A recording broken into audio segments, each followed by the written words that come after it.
All right, well, here's the next project. This is a 2021 Jeep Wrangler. This is how it sits when it got here. All factory lights in the front, factory halogen headlights, fogs, normal turn signals, and then in the back we have just a set of the factory style taillights. We are going to be adding all of the Quake LED lights to both the headlights, the side turn signals, fog lights. We're going to be putting 16 rock lights underneath it and also changing the tail lights. So stay tuned. I will give you some of the videos of the install process, and then we'll show you the end result.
All right, so we'll kind of catch you back up where we're at. Right now we've got the fog lights installed. We have the DRL and turn signals installed. A couple of pointers, notes, things that we ran across. So the fog lights on the 2021s have a plastic fender liner that sits in this area.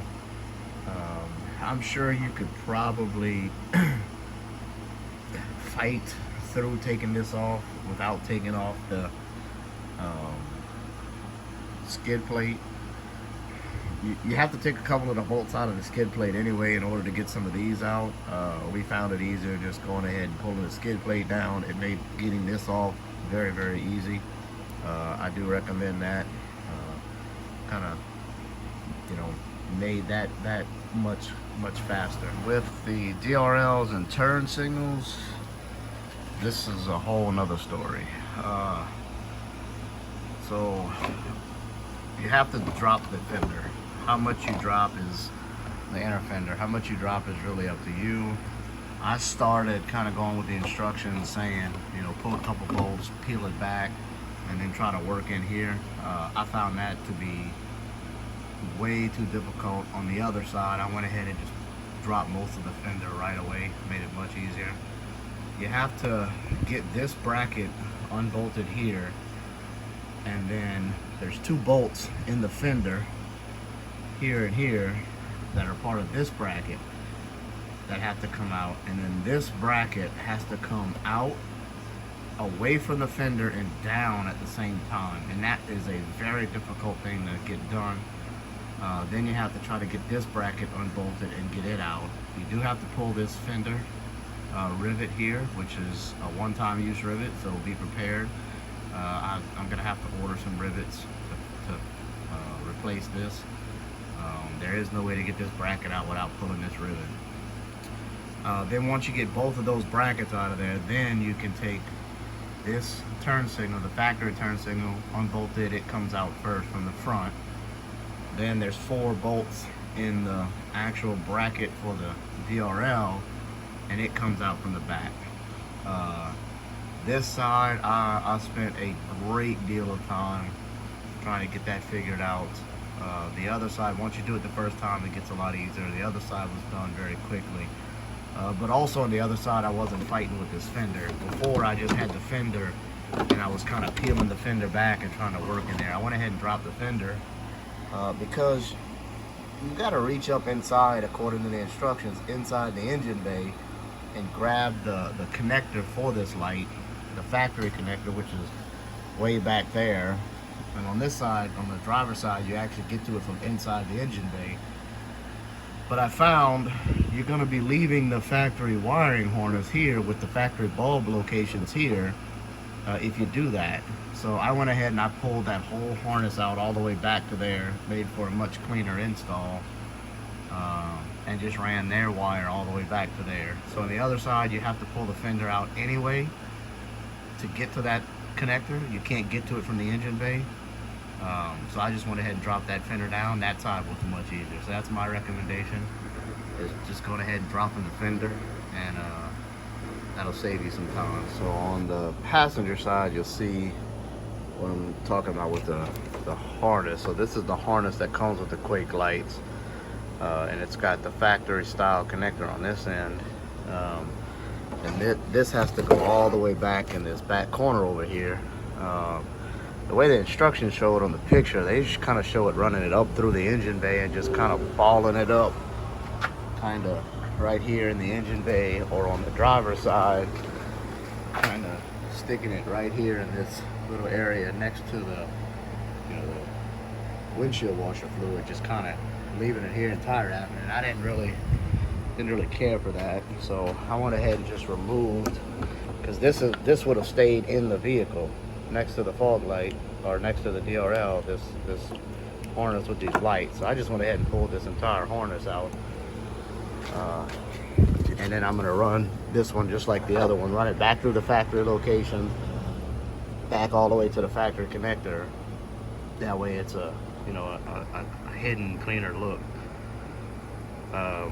Next up, after I do that, the instructions have you mount the controller behind the passenger headlight. So we're going to get that mounted, and then we're going to get these headlights installed, and that should, once we get our wires ran across to the other side, it should get all the lights set up and ready to go. So we'll keep you updated. Just another quick tip.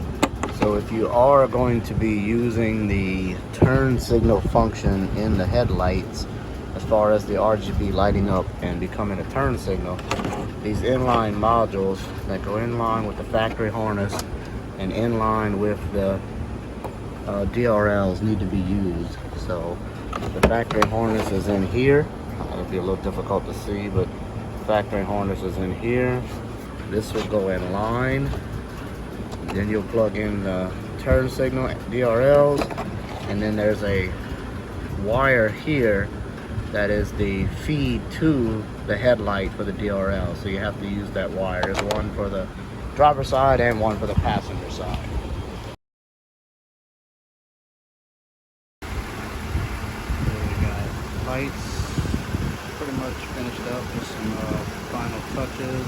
Just doing some testing. So you got your side markers and your white daytime running lights. You have your fog lights. Headlights, and the same on this side, and then I'll demonstrate the switchback.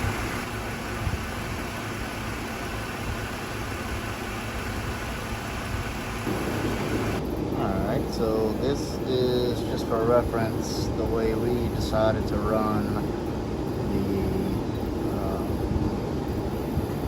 the daytime running lights, amber turn signals. So we removed that factory harness, so we followed the original harness. We plugged into the factory plug, which is clipped right there. This is aftermarket Quake inline adapter, and the Quake output to the DRLs. So we've got all that tie wrapped up underneath the inside fender, clipped into factory locations as best we can, rather than running it on the outside, right? And putting it right here where you can see everything.